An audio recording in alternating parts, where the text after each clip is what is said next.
villa itu tuh angker, Mbak. Dulunya villa itu adalah bekas orang yang menganut pesugihan dan seluruh keluarganya menjadi tumbal.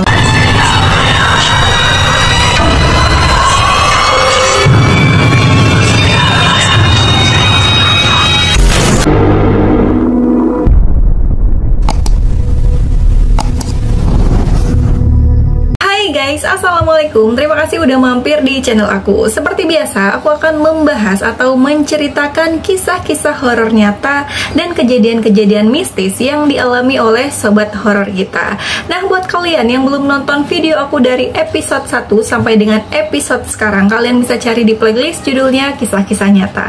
Aku juga ngucapin terima kasih buat kalian yang selalu setia nongkrongin channel aku. Jangan lupa juga untuk selalu support channel aku supaya aku makin semangat lagi membawakan kisah horor untuk kalian.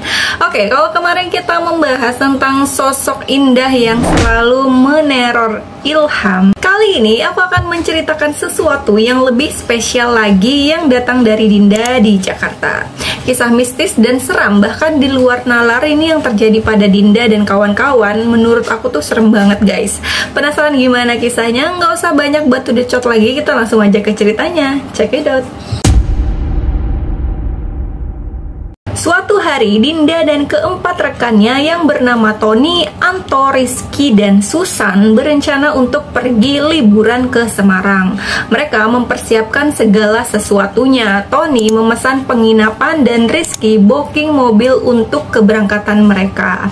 Singkat cerita, mereka berangkat dari Jakarta menuju Semarang sekitar jam 7 pagi dengan menaiki mobil travel. Jarak tempuh antara Jakarta Semarang ini kurang lebih 7 jam, kata Dinda. Jadi mereka sampai di Semarang sekitar jam 2 siang.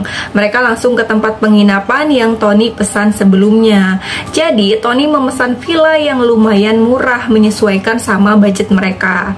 Villanya sih lumayan bagus, kata Dinda. Tapi anehnya villa itu seperti menyimpan aura mistis yang sangat kuat. Baru masuk aja tuh udah merinding, kata Dinda. Tapi mereka berlima ini tidak terlalu memikirkan hal itu.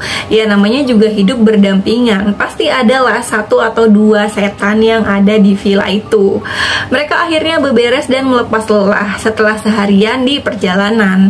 Dan sekitar jam 5 sore, Dinda ini mendengar suara teriakan yang berasal dari dapur. Otomatis Dinda ini langsung menghampiri sumber suara tersebut. Tapi Dinda tidak menemukan apa-apa sampai dibukanya nih pintu dapur belakang untuk memastikan siapa yang berteriak. Tapi nggak ada siapa-siapa. Pas mau balik badan, Dinda ini terkejut oleh Susan. Ih, lu bikin kaget gue aja deh, itu kata si Dinda. Lagian lu ngapain sih celingak-celinguk di situ? Bye-bye kesambet, kata si Susan. Tadi gue denger ada suara teriakan dari sini, tapi pas gue lihat tuh nggak ada, kata Dinda. Ah, mana ada, orang gue nggak denger apa-apa dari tadi, jawab Susan sambil pergi meninggalkan Dinda di dapur.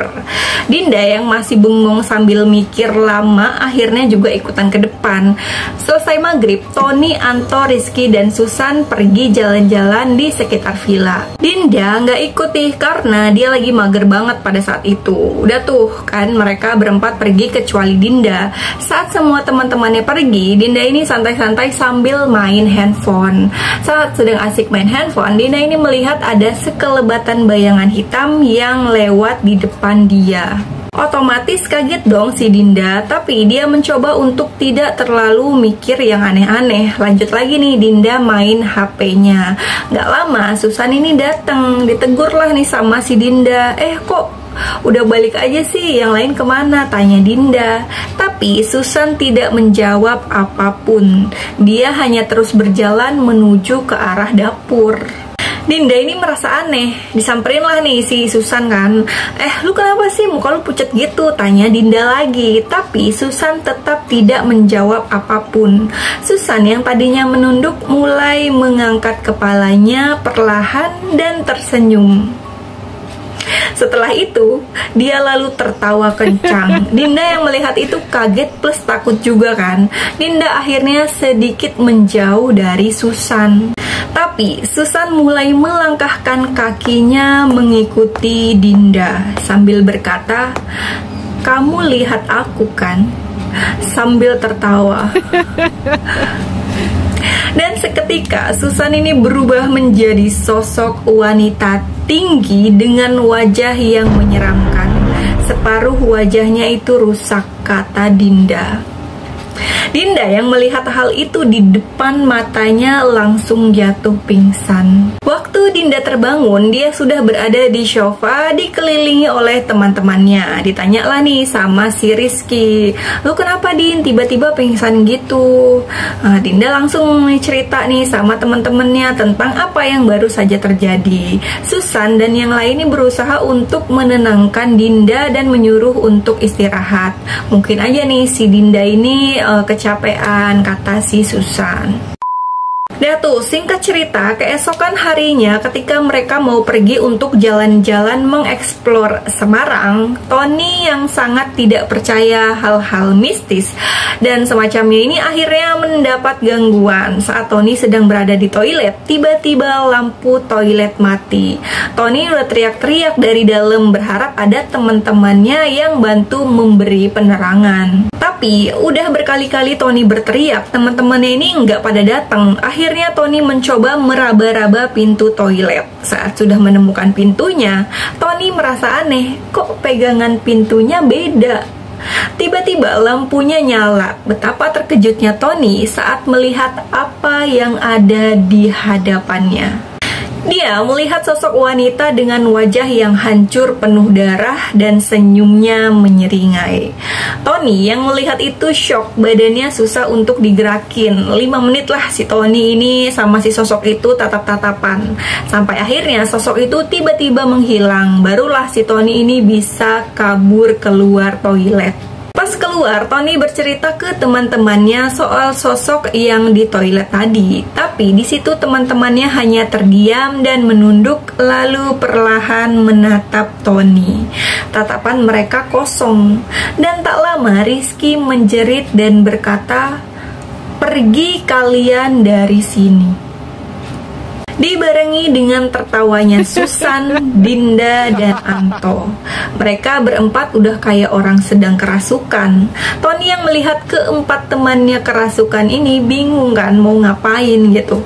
Akhirnya Tony memutuskan memanggil penjaga villa tersebut. Tapi anehnya penjaga villa itu tidak ada. Tony ini berusaha menghubungi ponselnya, tidak pernah ada jawaban.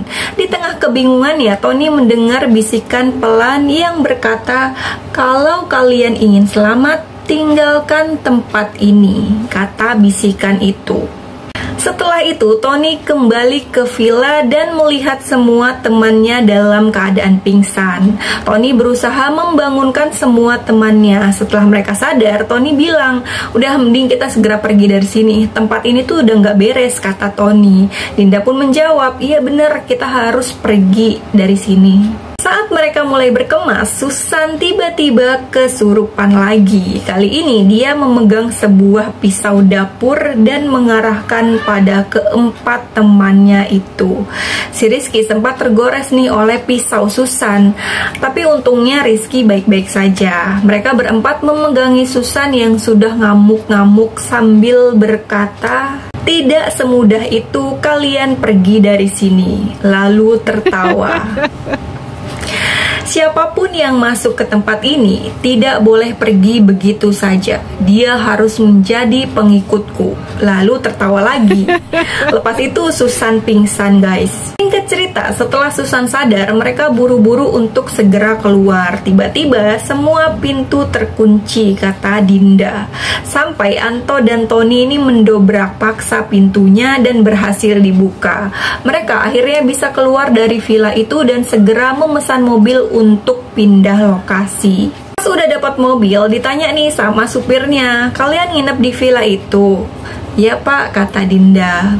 Lalu supir itu berkata, "Villa itu tuh angker, Mbak. Dulunya villa itu adalah bekas orang yang menganut pesugihan dan seluruh keluarganya menjadi tumbal.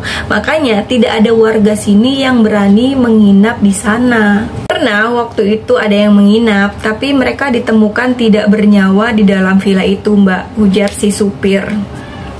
Ih, serem banget ya guys. Oke, itu dia sedikit cerita dari Dinda dan kawan-kawan. Semoga bisa diambil sedikit pelajaran dari kisahnya Dinda ini guys. Villa itu harusnya ditutup sih guys ya, supaya nggak ada lagi korban selanjutnya. Nah, buat kalian yang punya cerita horor dan mistis lainnya, kalian bisa kirim ke email aku yang ada di kolom deskripsi. Susun serapih mungkin, jangan lupa juga untuk mencantumkan nomor WA dan IG kalian, supaya kita gampang untuk menghubungi kalian. Sekian dulu video kali ini, dan jangan lupa like, komen jika ada yang perlu diperbaiki, dan jangan lupa juga untuk subscribe channel ini dan nyalakan loncengnya supaya kalian bisa tahu kalau aku upload video terbaru. See you next time guys, bye bye.